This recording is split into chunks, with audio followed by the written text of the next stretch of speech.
Неизвестная земля, терра инкогнита, мечта любого настоящего путешественника. Порой ее ищут далеко, а находят поблизости. Нам хватило полуторачасового перелета из Москвы, чтобы попасть туда. Республика Коми – один из самых больших регионов России, заповедный и суровый край. Настоящий рай для тех, кто умеет наслаждаться нетронутой природой.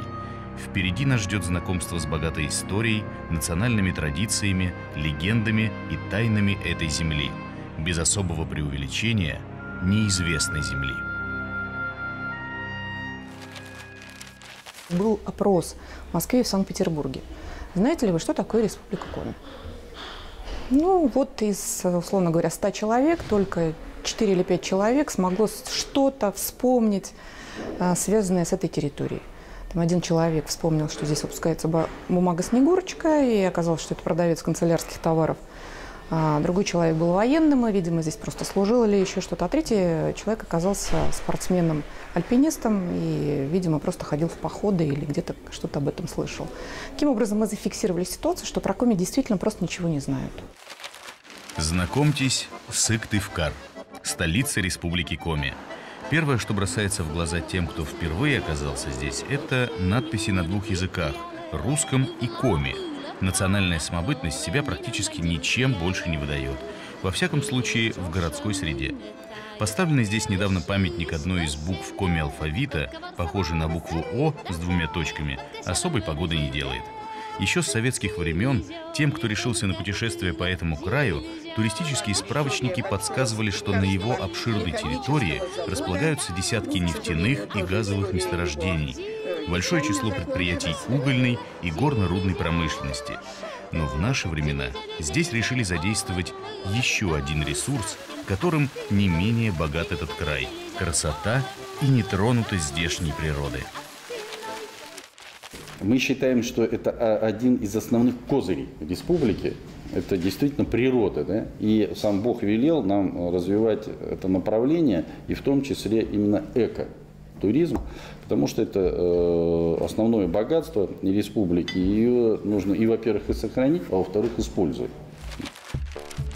Для того, чтобы красоты Республики Коми попали в поле зрения потенциальных туристов и путешественников во всем мире, здесь решили действовать системно. Сыктывкарский экофорум «Ёж», кстати, единственное ежегодное мероприятие у нас в России, посвященное природному туризму, один из серьезных шагов на этом пути. До этого в республике уже была разработана долгосрочная программа по развитию внутреннего туризма до 2020 года, и даже создана специальная корпорация для ее осуществления, причем официальные лица не побоялись во всеуслышание заявить, что отныне заинтересованы в продвижении своего региона как эко-республики Коми. Мы не случайно проводим этот форум здесь, в Коми, потому что, безусловно, республика обладает богатейшим потенциалом для развития различных видов туризма.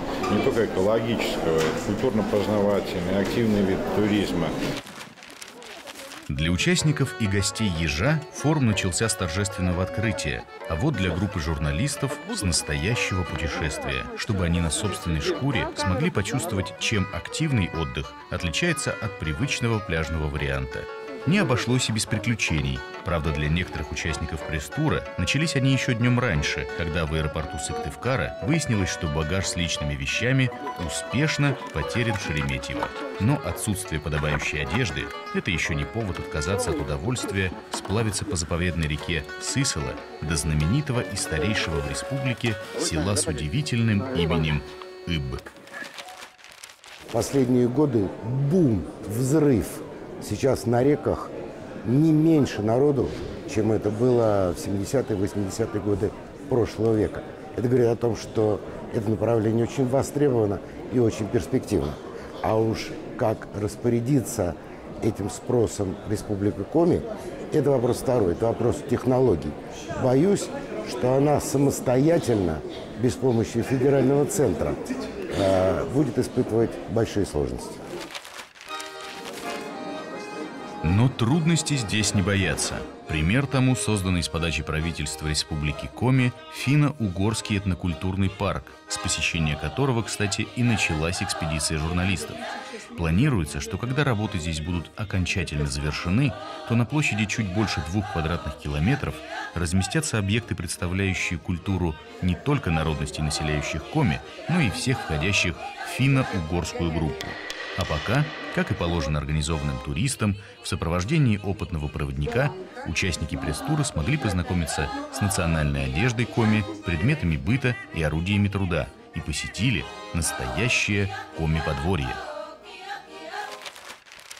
Ключевая идея, которая вот сейчас в концепции положена на развитие парка, это представление, ну, такой, как это называется, этнокультурный подиум для всех финно-угорских народов с инфраструктурой для всех событийных мероприятий, для мультимедийных возможностей, для какого-то такого творческого самовыражения. Даже если ты первый раз в жизни взял в руки весла и преодолел свой первый километр по реке, ты наверняка успеешь полюбить эти тихие берега и неброскую, но запоминающуюся красоту здешней природы. Такой сплав по реке доступен многим, но в Республике Коми есть много уникальных мест, куда могут добраться только хорошо подготовленные туристы. Самое известное – это плато Мань-Пупунер. Путешествие на плато Мань-Пупунер сейчас составляет по времени не менее 11 дней. Из них практически все это время занимает дорога туда и обратно. В этом режиме на плато вы сможете побыть 3-4 часа, чтобы пофотографироваться, посмотреть, и пора возвращаться назад. Плато Мань-Пупунер расположено на территории Печора-Илычского заповедника в предгорьях Северного Урала. Величественные каменные столбы, каждый высотою с 15-этажный дом, результат ветровой эрозии. 200 миллионов лет назад здесь высились горы, но жара и холод, ветер и вода выточили из них этот уникальный природный памятник, увидеть который суждено не каждому. И не только потому, что это труднодоступные места. Мань-Пупунер находится на особо охраняемой природной территории. Экотуризм, проблемам которого посвящен нынешний Сыктывкарский форум, как раз и подразумевает посещение туристами подобных заповедников.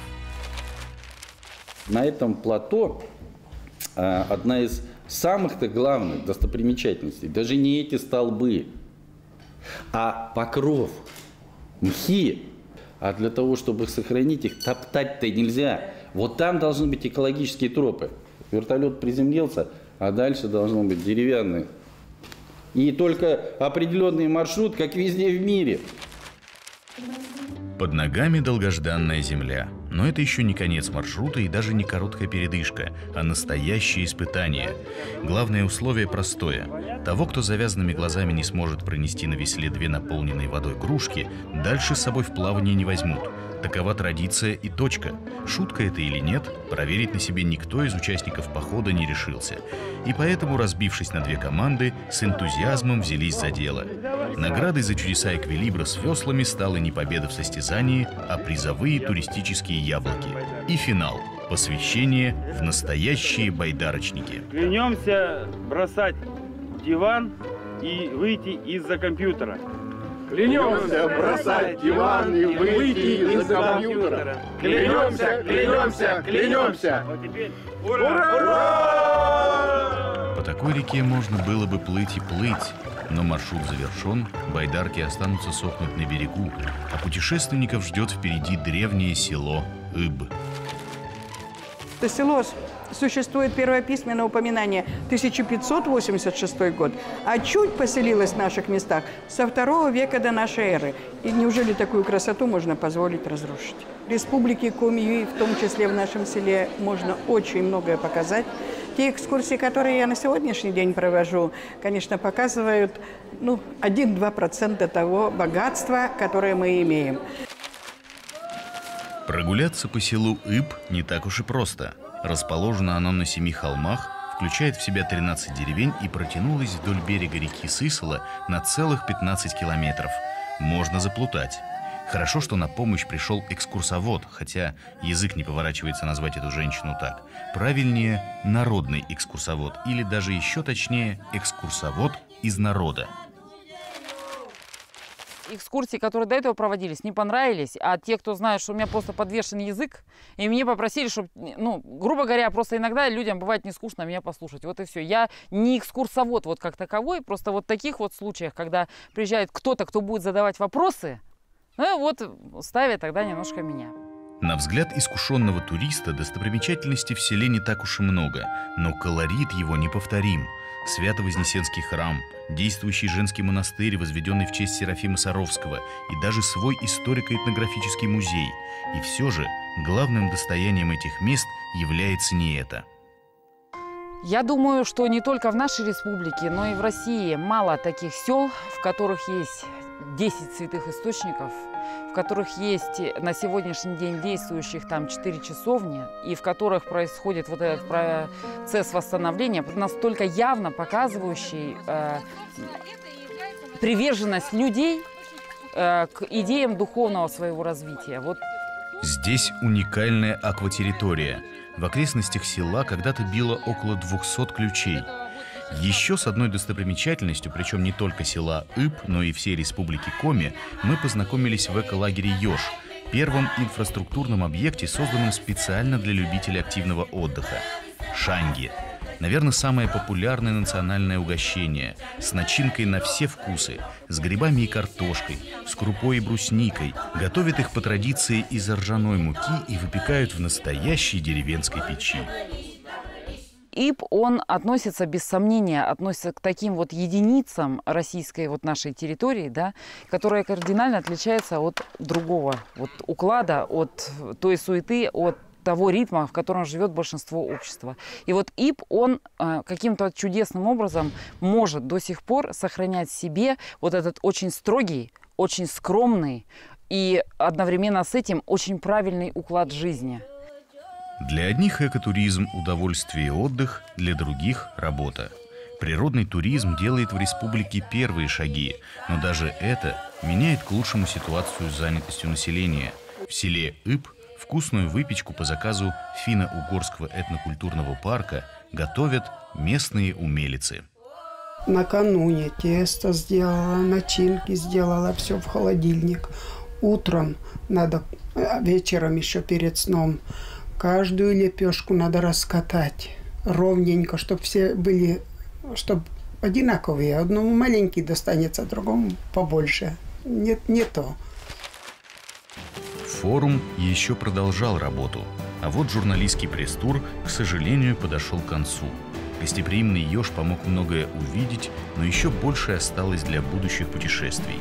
Республика Коми ждет гостей и готова поделиться с ними своей заповедной красотой. И тем, кто решится поменять отель у моря на туристическую тропу, здесь всегда посоветуют отличные места. И, конечно, если кто-то устал, если кто-то потерял немножко смысл жизни, допустим, кто-то потерял ощущение свободы, тому, конечно, нужно к нам. Потому что у нас этого всего в избытке.